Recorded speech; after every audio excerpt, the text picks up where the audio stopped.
Alright, so today we are going to be talking about the Trials of Osiris revamp and the return of Bungie bounties. It started off very well. Upon actually getting to try those out, it just didn't go well.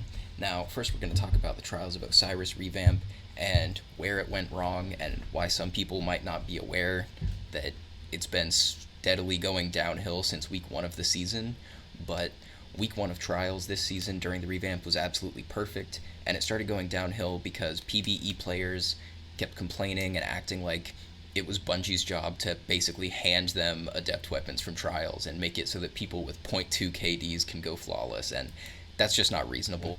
That's not what Trials is. Trials is endgame PvP content. If you want free weapons, that's literally what the reputation system is for, and there's literally a card that helps you get bonus reputation once you hit your 20 rounds won, and if you're not going to go flawless, or you don't think you're going to go flawless, don't reset that card. Just keep playing on it, because losses don't change anything if you're not going to go flawless.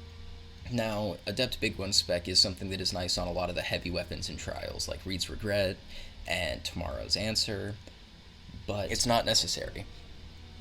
Now,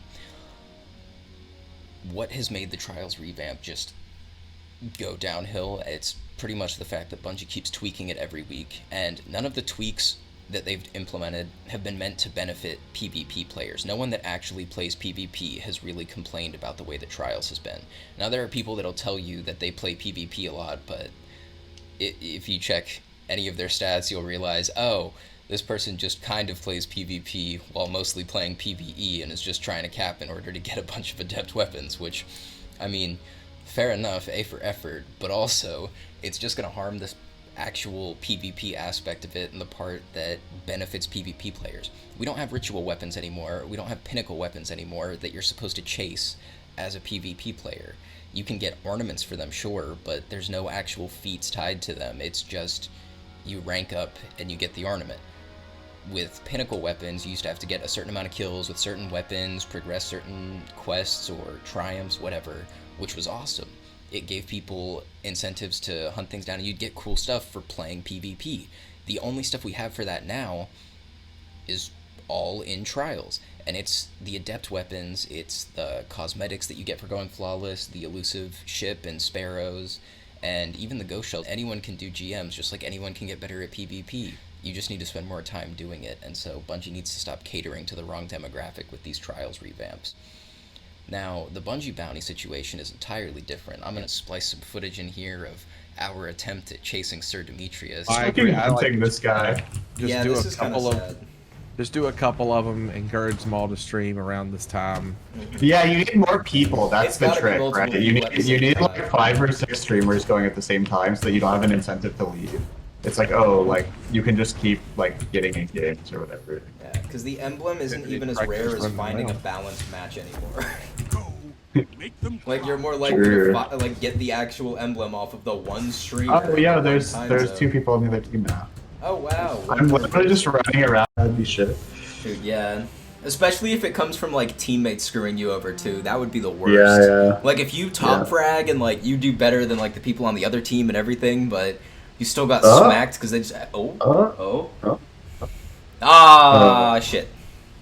Right here. This is why they need to rework the Bungie bounty system. Yeah, what the fuck, dude? This is bad. That's so fucking whack. But the issues with the Bungie bounties have been the fact that it's kind of pointless to have just one streamer going at a time for like a 2-hour period, because everyone is just going to be trying to back out of matches if they see that the streamer isn't in the match. They're just going to be leaving the game if they know they're not going to beat the streamer, or if they know they're not going to win with the streamer on their team. And while we were watching Sir Demetrius play on stream, he ended up going against people that he'd already played against that day and that had already beaten him and claimed their bounty emblems. My friends and I, were trying to get into games with him, and we would end up getting in with people who already had the emblem and were still backing out of games because they still wanted to try and hunt him down and get more. We were playing with people who were in completely different countries that had pings so high that we literally could not do any damage to them, and they were using VPNs to try and get involved with the Bungie bounties, most likely because they don't have anything like that in their area. But unfortunately, they wouldn't get matched with the people anyway because their ping is too high. So it just ends up hurting everyone else trying to play Control at the time. So if you don't care about the Bungie bounty, you can't play PvP that day pretty much. It was also really frustrating that there was only one streamer going at a time, but he was also stacking with other people, and that gives you an even lower chance at actually trying to get the Bungie bounty, especially since he was stacking with a top 500 player. So that was ridiculously frustrating. And I get that that might have been so that, you know, if someone got on his team, they had a very good chance at winning with him, but that still was one less person that could have gotten into the game. Or if you were trying to chase the Bungie bounty with multiple people, you were less likely to get in if you had more people, because he had someone on his team, if that makes sense. So Bungie does really need to either have multiple streamers going at the same time, or they need to do some kind of revamp, because neither of these have been very fun, and this season started out seeming like things were actually turning around for PvP players, but in the end that's just not what happened, which is very unfortunate, and nobody seems to be playing right now. We're in a bit of a slump given that there's no new content this month, and we're just waiting for the 30th anniversary. Halo Infinite's come out, Battlefield 2042 has come out, and so there's just a lot of other reasons to shy away from the game. I don't think anyone's going to actually, you know, completely stop playing Destiny because of these other games, but I do think that if Bungie wants to draw more people in, they need to actually focus better on understanding what their player base wants and who their changes are actually going to affect, because making changes that'll just benefit a couple of people with 0.2 KDs in trials a little bit happier, despite the fact that they're still probably going to find something to complain about anyway, just to screw over most of your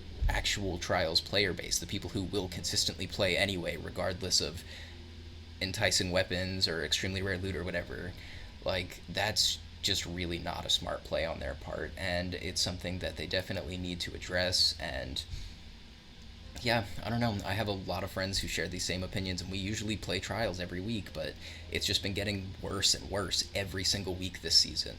Last weekend didn't seem like it was too bad because, you know, we finally had a weapon worth chasing, we got another shot at adept reads, it was capture zones, and they actually changed the capture zones a bit more, but the toilet bowl zone was absolutely awful. And that game mode is getting better, but definitely needs to be tweaked. And with the whole Trials Labs thing, they really do need to make Labs a separate playlist, just like they make Freelance a separate playlist. And it totally makes perfect sense for them to just keep bringing Freelance back every week too. If they had separate Trials playlists for Freelance, Labs, and then just normal Trials, I feel like people would be much happier with that. But that's going to do it for today, and if you guys have any thoughts on this, make sure to leave them down in the comments below. I know this was a bit rambly, and I'm sorry about that.